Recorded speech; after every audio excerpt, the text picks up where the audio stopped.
یه بالا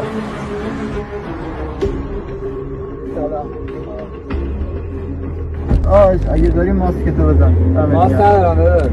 آش اگه بزنی من دست شما رو نکنم خودم دست شما رو نکنم اصلا دستم خوردم باز دست این خانم مرسی آقا خوبی شما؟